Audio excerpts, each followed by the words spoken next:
Hey, good morning. My name's Gardiner Garrard, and like Sean said, I'm with TTV Capital here in Atlanta. We are a venture capital firm focused exclusively on the financial technology marketplace, and I'm going to be your moderator here for this next panel. The title of the panel is The Money Tsunami. Specifically, what we want to talk about is the financial trends that we're seeing in and around the financial technology marketplace. What we're going to do is I'm going to first introduce each of these individuals, and then I have some prepared questions that I'll ask, and then at the end we'll open it up for questions from you guys, so please be thinking if you have any questions. We have three distinguished individuals with us today. From the corporate sector, we have Scott Stiegler with FIS. From the investment banking powerhouse of Goldman Sachs, we have Jeff Gido. And then representing the private equity and venture capital community, we have Matt Harris from Bain Capital. Guys, let's start by each of you just giving us a minute or so on yourselves and your firms, please. Go ahead, Jeff. Sure. Thanks.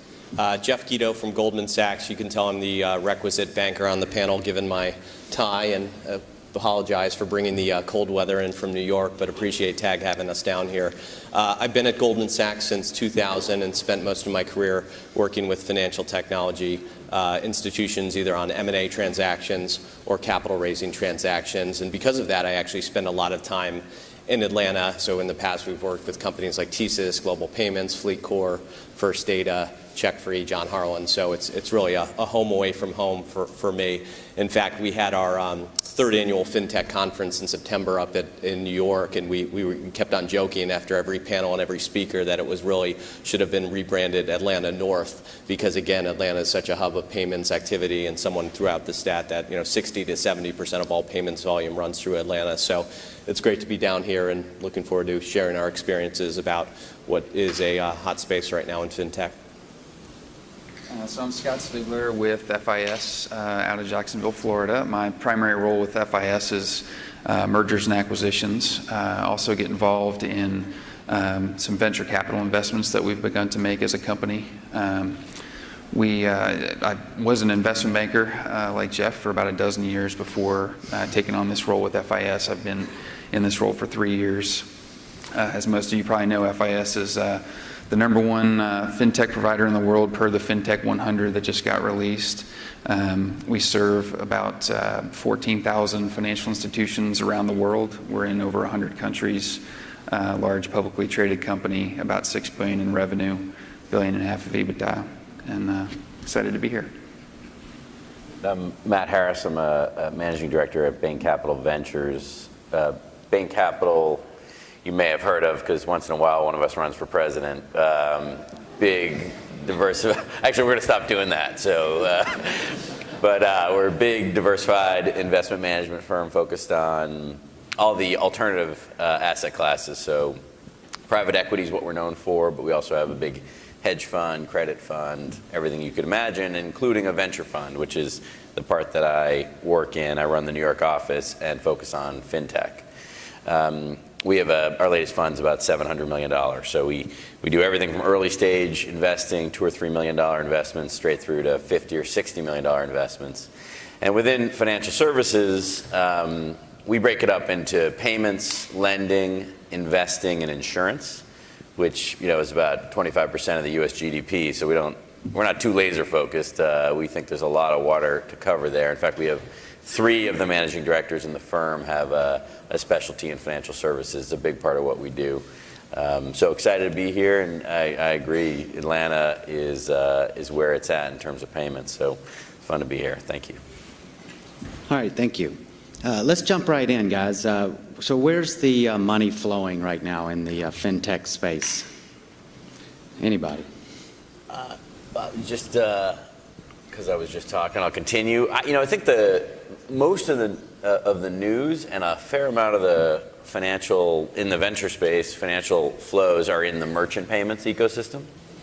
So people are very interested in how smartphones can play into the retail payments experience, both card present, and card not present. on the payments acceptance side as well as the payer side. I think it's approaching consensus that that's overheated at this point.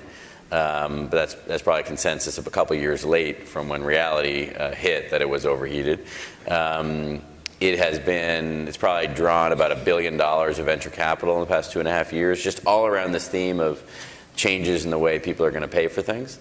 So it's not that we at Bain Capital think that's an important theme, but I think the fact is many big companies are already in that game. And so today, for a startup to have a thesis and a defensible chance at changing that ecosystem and creating huge amounts of value, we think is very challenging. But it does remain, I would say, the largest single obsession in the fintech world is that retail payments experience. Yeah, I would agree. I think, from a public markets, capital markets perspective, I think there's always maybe a two to 3 year lag between kind of where the venture money's flowing and when you actually see that in a pure play form as an IPO or a public company. But having said that, I think from the feedback that we've heard from equity investors on the road this year on some of the IPOs, I think the market is ready for those emerging players and those pure play players. And again, I would agree with Matt, that the hottest area, of course, is m-commerce or m-payments, however you want to talk about that. There's obviously been different ways to play mobile along the way, whether it's mobile banking, companies like Monetize or M-Foundry. But again, I think people are ready for, and the table is set for some pure play m-commerce companies to come to market, and we'll expect that sometime in 2014 or 2015. I would say the other two areas we're seeing flows to, and I think the McKinsey guys touched on this as well, was either peer-to-peer or market disruption around lending. And so people like Lending Club, Prosper, On Deck, Cabbage, which is located here in Atlanta, have done a terrific job of kind of filling the gap and where banks have been displaced either because of regulatory reasons or because of internal distractions, and really filling that void and providing credit and doing it in a very innovative way. So I think that's where we've seen money flow. And again, I think those companies or some of those companies will eventually be public entities. And then finally, again, I think because of the ongoing regulatory overview, and Scott sees this with his client base, just investment around bank regulation, compliance, software systems to make it more efficient, as obviously the regulatory environment has made it tougher for banks to operate and generate fee income and spread. I think there's going to be more of a push around efficiency and software,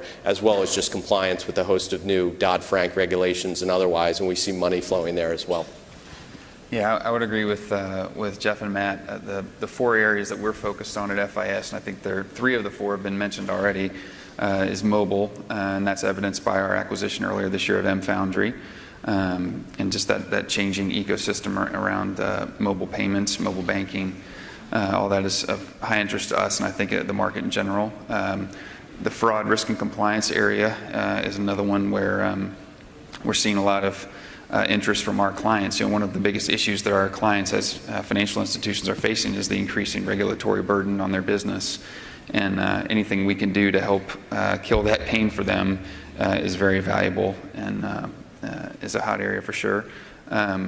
Lending is another one. We just made a venture investment in a company that does consumer point of sale financing, and we're very active in the market and looking at other opportunities, ways to get our banks back into lending. A lot of them are flush with deposits today, and they're trying to find ways to get good returns on those deposits, and it's a challenge. And so we're out trying to find new and innovative ways to get those dollars to work for them. That may be the smartest investment you've ever made, that one. As TTV is a co-investor in that with us. And then now I lost my train of thought. All right. Sorry. Yeah, that's all right. Just trying to wake them up. The other one's data and analytics. As a big processor of payments, we're in the stream of a lot of interesting data, and if we can figure out ways to utilize that data either to mitigate risk or to help our banks market better, that's a big area for focus for us. Merchant-funded rewards, as an example of a way that data and analytics is being used. Hey, Gardiner, can I jump in? Please. So there are plenty of rumors about Square talking to investment bankers about a 2014 IPO. Getting back to this money flows into pure Dorsey play. didn't make enough last week. Yeah, exactly. The guy, insatiable. So tell us more about, like, he must have come visited you, and what's your take on Square? Can they go public in 2014? How good are the numbers? Yeah, I mean, well, not to put me on the spot or anything, but let me You feel a little pressure. let me share my pitch book with you. Perfect. No, but again, I do think it's whether they're ready or not, I think is not a function. It's actually, when you have an equity market like this where investors are craving some of these pure plays, and we've obviously seen this in SaaS IPOs this year where there have been a host of public companies out there that you're kind of scratching your head and saying 50, 60 million of revenue, not really break even for the next 3 years, but this SaaS company has $1 billion market cap. That's the equity market we're in right now. So whether a company is ready or not, I think because of those data points, we're actually having a lot of IPO-able companies pulled forward, and so we expect that to be a busy pipeline. Now, on Square in particular, again, I think what they have done a tremendous job of is again, bringing innovative technology to the payments industry, as well as kind of disrupting at the small merchant end pricing policies there. And again, I think they'll continue to be successful. Where I think they have to continue to work on is what traditional payment companies do very well, which is customer service, distribution, risk management, chargebacks, and things like that. And so again, whether they're ready or not, I'm not sure that's the question. I think when you have a market like this, you have a lot of companies and boards and investors kind of pushing their companies and saying, let's get ready, so at least we have optionality. But again, I wouldn't be surprised if Square or a number of the names we've talked about so far test the IPO market next year. Well, that might be a good transition for the next question, which is, are we in a bubble right now in fintech? I mean, it's hard to say, right? I think clearly, there's, over the last 5 years, there's been, we've talked about it already, a host of regulatory change that has brought about tremendous opportunity and displacement. And then on top of that, there's this technology innovation that's going on, not just here in the US, but globally. So anytime you kind of have a convergence of those factors, whether it was in 1998 or 2012, we've seen money flow in kind of in outsized proportions. And at the various conference circuits that we've done this year, I think people kind of joke about, while this is a great time for fintech, chances are a majority of these companies may not be around in the next 2 to 3 years, either because they make it, they don't make it, or lose their funding along the way. But again, I think the market, at least from a public market perspective, is craving these pure play ways to play mobile, to play e-commerce, and they see all the traditional payment companies like Vantiv and Global Payments and TSYS buying into this space. And so I think the table is set for that. And then I think on top of that, when you do have data points like PayPal buying Braintree, that just creates even more froth around the space. Yeah, I agree. I don't know if it's a bubble, because a bubble implies it's going to pop, and I don't know when that happens, but I think valuations are certainly high. There's a lot of these companies are in high demand. When we're in either acquisition processes or we're looking at venture investments, the valuations are very high and sometimes challenging to support. And to the IPO market comment, I'm seeing more and more acquisitions come across my desk that the banker tells me, this is an acquisition process, but they're also looking at the public market and using that as leverage to drive the valuations in the process, that an IPO at a really high valuation isn't a real alternative for this business. So think about that when you're thinking about what you want to pay for this acquisition. Yeah, that's a good point. I think I've used that speech. Yeah, I think I might have heard that from you. Yeah. Because again, I think people always, to the counterpoint here is, why aren't we seeing more M&A? And I think that's a great point. Is when you have a robust public market, also a debt market with rates as cheap as this, you do have a lot of companies by default saying, I'll test the waters with an M&A approach as part of an IPO process, but at the end of the day, the equity valuations and the research analysts are telling I could trade at such a significant multiple to what a corporate buyer would pay me, or even a private equity buyer, that by default I just have to go public at this time. And so again, when you have an equity market like this, it kind of fuels the bubble and it fuels activity. Yeah, I think I would say we're definitely in a bubble. The question, though, is how far into the bubble, how long it will last. I mean, the statistic on the venture business, whereas we make like 80% of our money in bubbles. So the takeaway isn't we're in a bubble, so don't invest. It's be thoughtful about when it's going to end. But you have to keep investing. And I think this is a more durable bubble than not, given some of the actual fundamental secular things that are going on and the pent-up lack of innovation in financial services. So our view is that it's clearly a bubble. These prices aren't rational, if we define rational as sort of a discounted cash flow model would produce them. But I would say we're kind of in the third or fourth inning of a bubble. And therefore, I think you got to keep dancing while the music's playing, sadly, even though you're doing things that make you uncomfortable relative to EBITDA multiples and all the traditional valuation metrics. Yeah, and the fact that this bubble is kind of taking place within an economic recovery, right, versus the dot-com era. It seemed like it was the exclamation point at an end of a good run in the 1990s. Here, I think what the equity markets still have is some, tailwinds that are saying that the economy is going to get better over the next, 2 to 3 years, knock on wood, hopefully, before rates go up. And again, I think that backdrop, along with some of the secular shift, provides a pretty good investment thesis, and we've seen equity flows into the market this year. So I think for all of 2012, equity flows into mutual funds were negative $50 billion. This year, year to date, it's already positive $45 billion. So we've seen equities are working. The market's up 25%. IPOs are working. Most IPOs have priced in or above the range and are trading above their IPO price. So again, when you have that kind of table setting, you're going to have people running for an exit quicker than otherwise. Yeah. Good.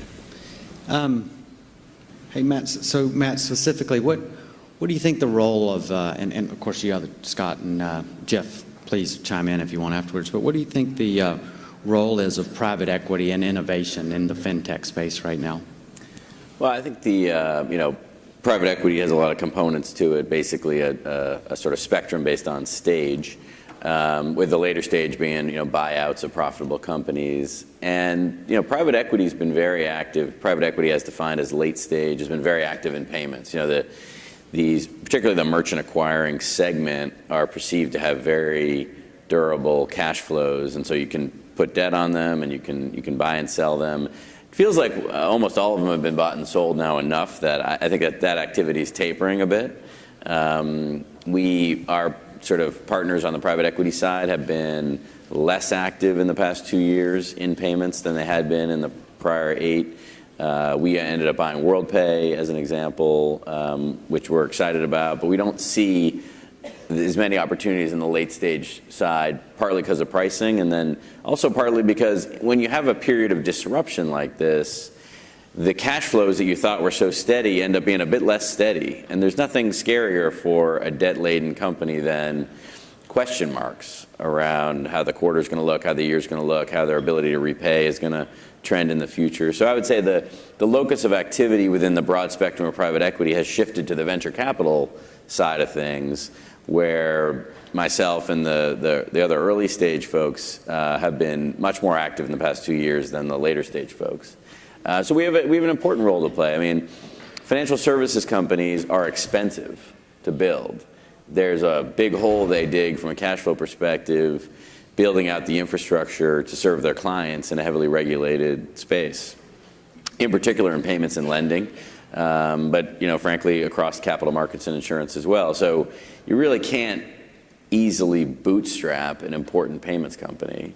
And so entrepreneurs who in the space have gotten facile about raising capital, and there's an important role for venture capitalists to play there in terms of providing that risk capital, because break even from a startup payments company may be 3, 4, 5 years out when you layer in all those expenses. So, it's fertile ground for us and more people. And, I started doing financial services investing 12 years ago.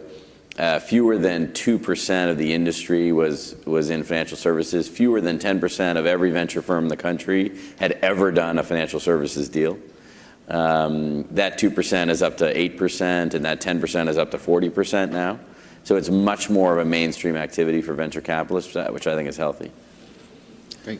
Yeah, I mean, it's interesting, right? Because if you think about the perfect model for private equity, you would take a business that has experienced tremendous secular trends and kind of growing at the top line at double-digit rates, that produces strong operating leverage with high margins and low incremental capex, that produces great free cash flow. And that basically defines, many fintech companies here. I think with the missing component that we start that kind of bridged the gap for later stage private equity investments into the fintech space was really the leverage boom, right? So 2006, 2007, to kind of bridge the gap between I need to pay double-digit multiples to acquire these great type of companies was the fact that now private equity firms, through banks searching for yield or product on the asset side, could get 7.5 times leverage. And that's why First Data got done. That's why a number of deals in the space were able to get done.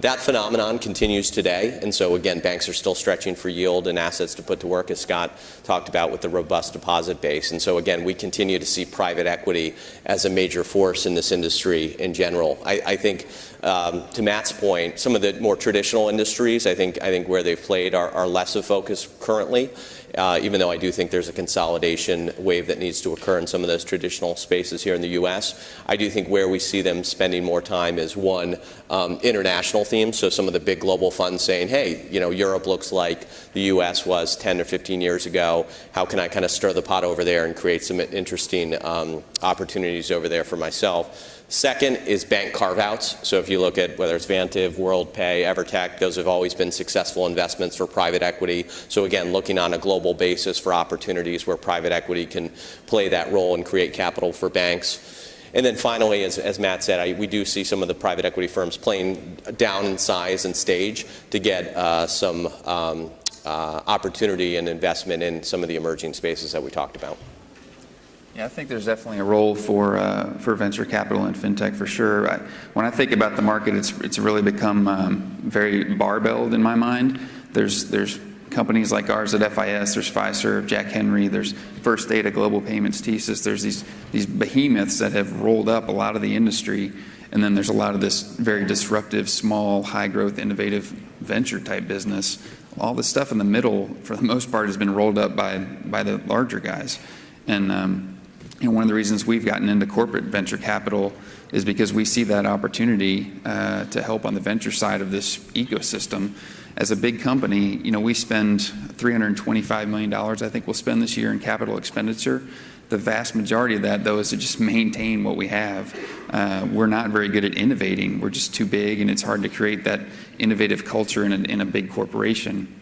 And we realized that and said, how can we bring more innovation into FIS? And so one of the ways we're doing that is we're setting aside some dollars for venture activity and finding young, innovative companies with disruptive technologies, going to them. A lot of those guys, they have great technology, but they have trouble selling to banks. That's not an easy thing to do, especially when you're a small company with limited resources. To convince a big bank that you should buy that product is a challenge.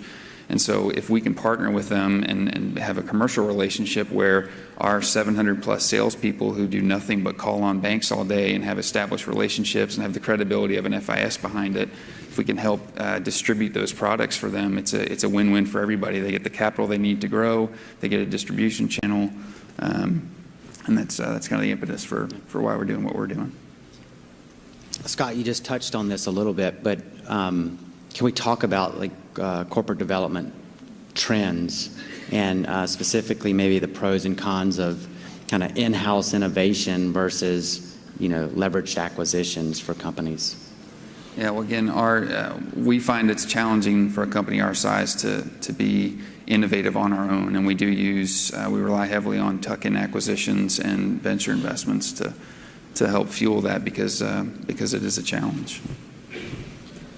You guys have any other thoughts on that? Yeah, I mean, I would say that's always been a great strategy of kind of larger companies. I think what makes it a little bit harder these days is valuation, right? Mm-hmm. And so when you have companies like Braintree trading at huge multiples, obviously some incumbents would like that exposure, but they're not going to pay 20 or 25 times revenue to do that. Their shareholders would disdain them for that. And I would say, because of, I wouldn't say there's really shareholder activism in the fintech space, but there's shareholder awareness, right? And so there's a whole class of kind of investors now focused on the fintech space. And because of that, I think M&A as a tool, a large size tool, obviously innovative and product tuck-ins always work, but doing large-scale M&A, there's a high bar for that, right? Because I think public investors, just like private equity investors, now understand that, again, fintech companies could put on leverage, and that leverage could be used to buy back stock or do a one-time dividend. And so the question that we always get around an M&A transaction is, yes, the math is accretive because we're funding this with low-cost debt, but how how will our shareholders react, because they'll be saying, well, you could have used that $500 million to buy back stock or pay us a one-time dividend. So the bar has gotten much harder to do larger scale M&A. And again, you put on top of that the value expectations of some of these sellers, either because of the public markets or because of some of these private market high multiple transactions. It's been a tougher environment to get M&A done. One of the fascinating things about these market dynamics, just thinking less about M&A specifically and more about industry structure, is you could look at this environment with FIS and Fiserv and Jack Henry and Harlan, maybe Digital Insight, and say basically no one else can sell to banks. Basically it's like the textbook industry where 4 or 5 companies have total account control over every financial institution in the country, and any startup that's aiming to sell to an FI needs to partner and eventually sell to one of these companies who've created this logjam commercially in terms of how to sell to FIs. That's a pretty dystopian thesis relative to venture investment in anything that serves banks. And it's one we're really wrestling hard with. That sort of the conclusion you come to is that banks are getting more risk averse in procurement rather than less risk averse. They have huge open to buy kind of relationships with one or several of the big 5, and the likelihood of them choosing a small independent vendor that isn't blessed by one of these is just getting lower and lower. So I think, can FIS get permission to buy Braintree for $800 million from the market? Probably not. But it seems like a really logical M&A strategy is just to prove out a vendor through a referral relationship and then buy them in.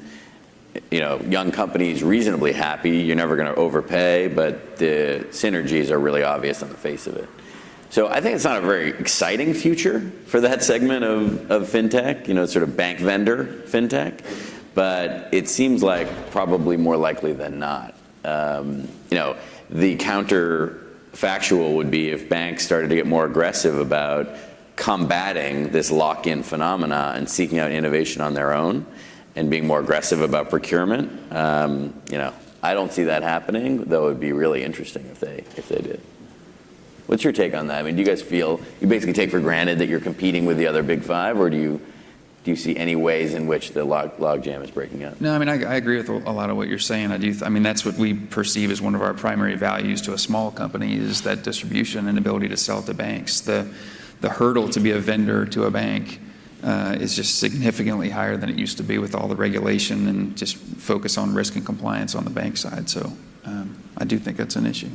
Yeah, and I would agree with that. I mean, I think there's no real reward for going out there yet and being that kind of innovator now, given that we're, in CCAR or Basel III, we're trying to figure out just capital and balance sheet. So, how much of my budget do I want to kind of go out and test a new vendor versus going back to FIS, who's, been my vendor for years and provides great service. And so it's interesting because, again, in other verticals within financial services, take insurance, for example, I think we're seeing more of this. So you've had a company like Guidewire, who's, again, SaaS-based delivery, has really started to shake up kind of the claim side of the P&C industry. And again, that has much different kind of regulatory aspects and health issues versus the banking industry. But again, the question is, over the next 5 to 10 years, as banks recover in health and there's a creation of de novo banks that grow and acquire, are they, again, putting their banks on cloud-based, SaaS-based systems, or are they going back to the traditional, bank vendors to get those services?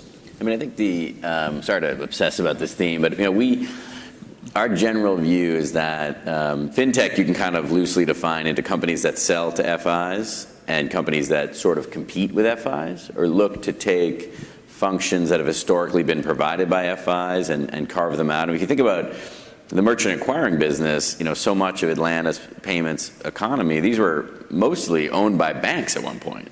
I mean, if you go back in time 30 years ago, acquiring was a bank function, and now it's basically not. And we see more and more of that happening. And if you believe this lock-in theory that banks are obviously not doing a lot of innovation on their own, they're getting all their technology from 5 companies who are not great at innovating, then how are banks ever going to innovate? They can't do it inside, and their core vendors aren't doing it, except through tuck-in acquisition. So I think this is the best time to compete with banks I've ever seen. And I don't see how they actually compete in terms of anything value-added service to their clients when there's no way for them to source innovation. So if you believe that world, it's sort of bad for fintech companies that sell to banks, but great for companies like a lending club, for example, that compete with banks. Well, there are a lot of players. There are a lot of players in that ecosystem in this room, so it might be a good chance to just pause and see You're if saying anybody I'm in has any trouble. questions or thoughts or rebuttals. No, seriously, if there are any questions from the audience. Oh, here's one over here.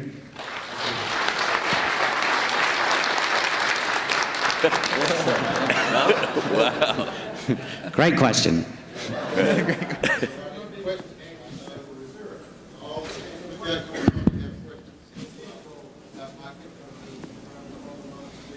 Good morning, and thank you for being here. I appreciate the time and talent. Not us. Do you have a soundtrack, sir, that you're...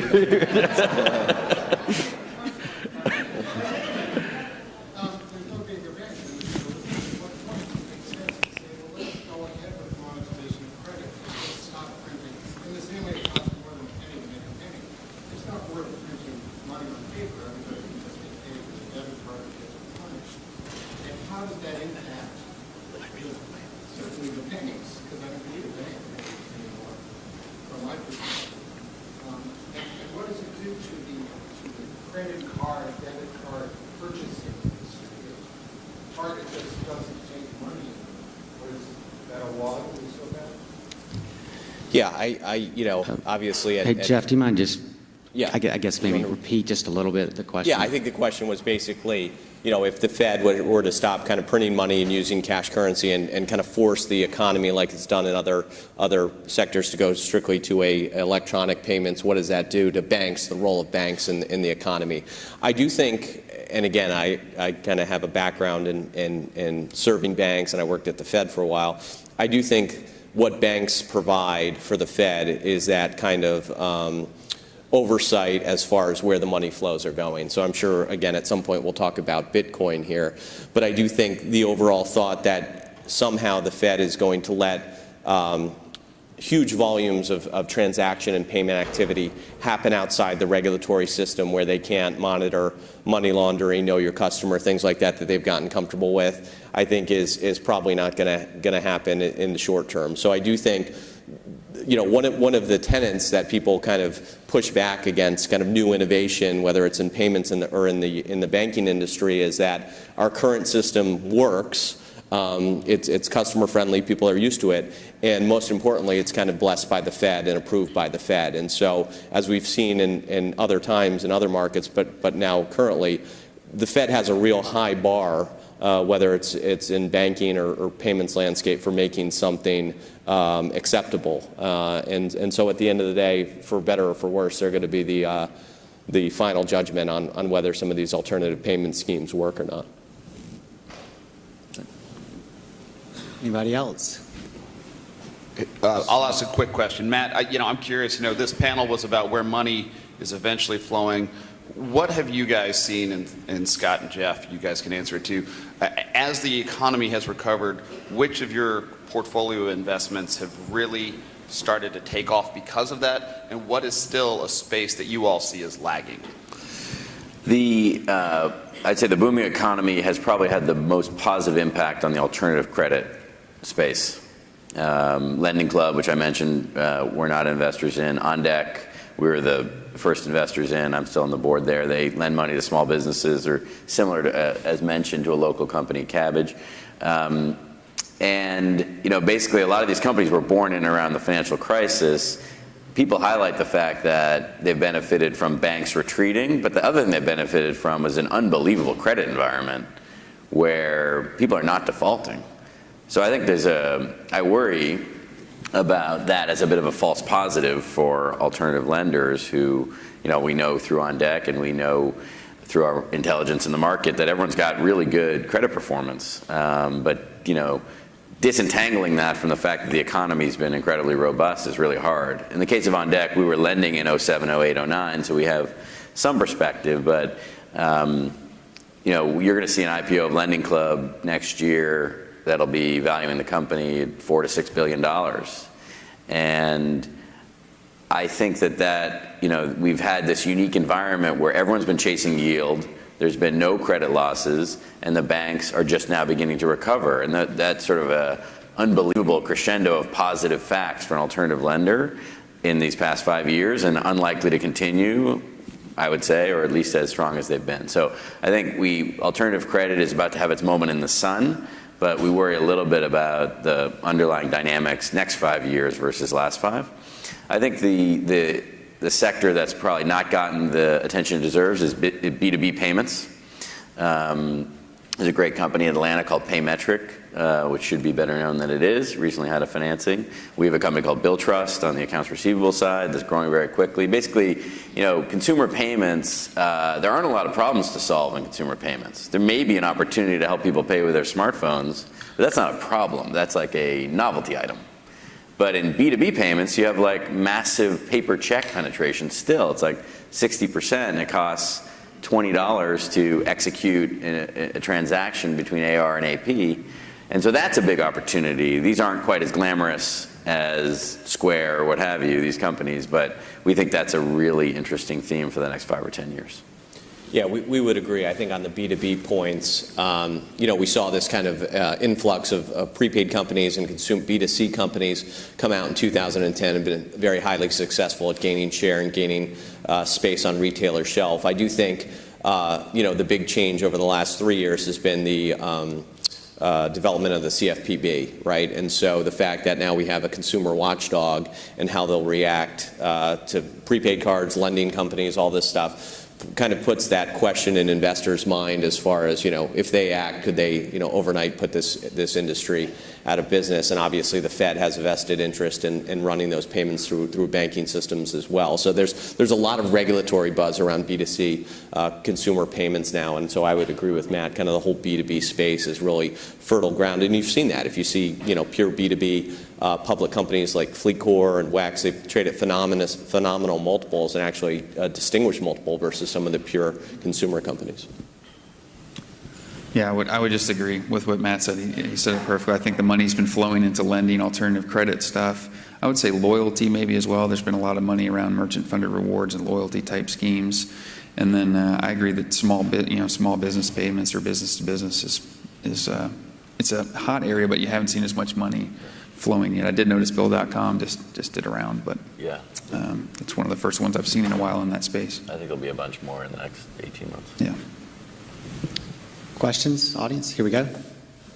So if the money truck backed up tomorrow and a small regional bank or the regional bank said, you're now the CEO of that bank, what would your strategy be? Given that on the innovation side, we're basically locked into the big five, and on the investment or merger side, we don't really have, or banks don't have the capital right now to expend to start buying some of these small startups. What would your strategy be as CEO of, like I said, a regional bank?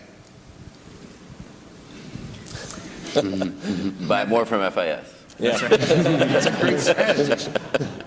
I mean, I do think there's an opportunity for the regional bank to be, even like as an FIS, we have tons of products, right? Some of them we think are innovative products, and not all, large banks have a mentality a lot of times of build it here, not get it from an FIS, Fiserv, Jack Henry. So if you're a regional bank, I think you still have an opportunity to differentiate yourself on innovation, even through the traditional vendors. There's innovative products we have that we're not able to sell to B of A, Wells, JP Morgan, those guys, because they want to do their own thing. And the regional banks will sometimes, they'll take our innovative products. And I think between innovation and then customer service, I think that's the best way to try to differentiate yourself. So I have a elaborate thesis around this of what I would do, because I keep hoping somebody will give me that chance. But basically, I mean, it feels to me like what the government wants banks to do is basically be the plumbing of financial services, but not the application providers. Like, you need a bank increasingly in every transaction of every type. And because, as was pointed out, the government knows how to regulate banks. They don't know how to regulate non-banks, and so they're forcing banks everywhere. But they don't really want banks innovating per se. They don't want banks, for instance, doing novel types of lending. They don't want them doing riskier types of payments. So they're basically treating banks like they treat utility companies, which is, You have to be everywhere, but don't take any risks. So if I were running a bank, I would treat it like a utility company. I would not try to innovate. I would shrink down to be a compliance and regulatory management company that took in money and put out money, and I would partner with entrepreneurs on both sides of that. So my deposit strategy would be just what Bancorp and Meta do. Partner with program managers and let them take the interchange and I'll capture the deposit yield. And on the asset side, I'd partner with Lending Club and Prosper and On Deck and Cabbage and provide wholesale loans to innovative lenders who have equity at risk and do retail lending. So I would have the leanest bank in the country, and I would have enormous flows on both sides by partnering with entrepreneurs who are doing the innovating and taking the risk.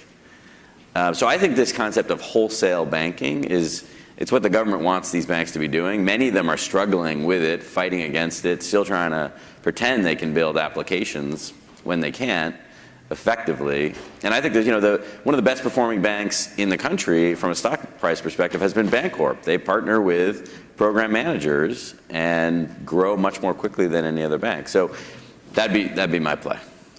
Yeah, we've been talking about kind of the death of the branch for so long in this country. First, the dot-com days, we're going to do it, we're going to kill it, and now mobile will do it. But I do think at the end of the day, consumers, at least for now, are very comfortable or getting more comfortable with mobile banking apps. And I do believe that will be a gateway to mobile payments, whether it's P2P payments. So we sold a company called Cash Edge to Fiserv a couple years ago that has a network called Pop Money that helps facilitate those payments. So again, I think to the extent we're seeing this a lot in New York with Chase now, that people are comfortable accessing their account information and making P2P payments through their mobile device, I think that's a gateway from a banking perspective that creates innovation and fosters that. So again, if I had that money, the last thing I would be doing is going out and building, elaborate, fancy branches in different neighborhoods. I would be trying to get into people's wallets through a mobile application. Very good. Another question? All right, well, I got one last one. Let's keep in mind one of our sponsors, thank you very much, is BitPay. But I am curious what your thoughts are on Bitcoin. I can't leave the day without just getting some additional input. Again, I think I mentioned it before, and maybe it's because I started my career at the Fed in the 90s, is that obviously there is an interest and a demand around alternative forms of payments, and Bitcoin is an example of that, and tremendous growth. I think at the end of the day, though, the Fed will only allow to exist what it thinks it should exist and what it feels comfortable regulating or what it's used for. And so again, in this country and most developed countries, we have a heavy regulatory burden that's run through the banking system and serves a purpose in that regard. And so I do think, listen, obviously the Fed is spending a lot of time looking at Bitcoin and the regulators as well, and it'll be interesting to see how it develops from there. But again, just given the regulatory framework that we are in this country and the banking system, and we're living it every day at Goldman Sachs now as a bank, I just think it's going to be very difficult for Bitcoin to continue to exist and thrive if the Fed is really not a proponent of doing that. Yeah, I agree. I thought Karen earlier this morning summarized it pretty well. And until there's more ability to put some rules and regulations around it and tracking, which then kind of defeats the whole purpose of the Bitcoin, I think it's a challenge. I guess I'll be contrarian here. I mean, I think, Bitcoin is a representative of a larger theme around alternative and cryptocurrencies. I don't think in 5 years there's going to be a ton of pure play Bitcoin companies, but I do think Bitcoin will be an important component of lots of different, again, specifically Bitcoin or Ripple or some predecessor that allows for higher degrees of transparency and regulation. I don't know what it is, but currencies are essentially just a popularity contest, and it's worth what people think it's worth. And Bitcoin is phenomenally popular among really important people. Most of the best engineers in this country own Bitcoin, and they're obsessed with it because it allows, money into their world of technology and engineering. And so I think the government will have various actions that will be adverse in the short and medium term to Bitcoin specifically and various of these currencies. But I don't think there will be a payments company in 5 years that doesn't have an alternative currency aspect to what they do. I think what BitPay, BitPay is way out in front on some incredibly interesting themes, getting a lot of attention, building popularity, but sure, they're taking some arrows in the back, like a lot of pioneers. So I can't speak to whether they end up being a big company, an important company, but this theme of alternative and cryptocurrencies, I think you dismiss it at your own peril, because some of the people that are doing the most radical innovation in this country are obsessed with it and focused on it. And what we've seen is that those people have a powerful ability to change the conversation over time. So I think it's sort of easy to laugh at, and I've had my share of laughs at it as well. But I think increasingly I've come to believe that it's past some point of no return where it's going to be a factor. And so if I'm running a big payments company, I would spend some time thinking about what my alternative currency strategy is. Again, I think as we continue to accumulate accounts, I have an iTunes account, I have an Amazon account, I have a Facebook account, maybe I have a Twitter account, and those things are the basis for my interactions and thus become the basis for my transactions, and especially on a P2P basis. I think to Matt's point, that does facilitate a natural evolution. Maybe it's generational, maybe it's not in the next 5, but 10 years of kind of this becoming an accepted notion. Again, there still will eventually, I think, need to be a regulatory oversight of that space. But again, it seems like a natural confluence of kind of where we're going, right? If we look at kind of, we all have Amazons and iTunes accounts, why can't those credits kind of be used at the end of the day for P2P payments or playing games or buying goods online? Yeah, I mean, one of the, again, sorry to go on and on, but one of the interesting themes in the venture business is you take a company, I'll give you 2 examples, Uber and Airbnb, both huge, multi-billion-dollar valued companies that also have really strong revenue and in some cases profits. Both were in defiance of regulation. So it is not legal or wasn't 4 years ago to have a sort of self-dispatched limousine service. And in every city that Uber launched in, they fought the Taxi and Limousine Commission in court, and in each case they've won. They're still fighting in DC, but basically the venture investors who made that investment knew that what they were investing in was illegal in every major city. And now it's legal.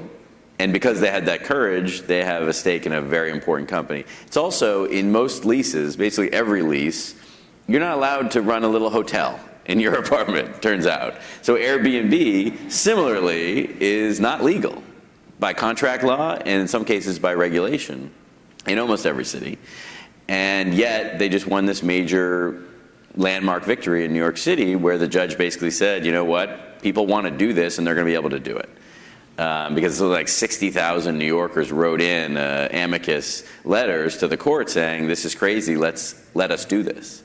So I think currency's different than that. I mean, you can't, it's different than renting a car, having a driver, or a casual hotel room. So, and the Fed is different than the Taxi and Limousine Commission. But I think many big venture capital and really, frankly, commerce victories came in the face of regulation that was archaic and ultimately gets overturned. So I'm not long Bitcoin right now personally, but I would just advise us again not to be too comfortable as it relates to how much can change in what time frame. All right, I think that's a good one to end on. Thank you, guys. Appreciate it.